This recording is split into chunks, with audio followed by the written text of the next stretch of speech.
The 1927 Nazi rally in Nuremberg, held from August 19th to 21, was a pivotal event in the rise of Adolf Hitler and the National Socialist German Workers' Party, NSDAP, taking place a few years after Hitler's failed beer hall putsch and subsequent imprisonment.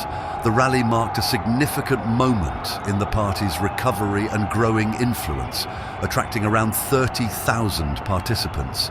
Nuremberg, chosen for its historical significance, would later become the site of the party's iconic annual rallies. The 1927 event featured Hitler's speeches that focused on the party's ideology and the failure of the Weimar Republic, as well as military displays by the Sturmabteilung, SA, to showcase the Nazi movement's strength and discipline. This rally set the stage for future, increasingly elaborate Nazi rallies and played a crucial role in the party's propaganda efforts, helping to build Hitler's cult of personality and unify the party. This footage has been colorized and upscaled. The sound has been added and is not original.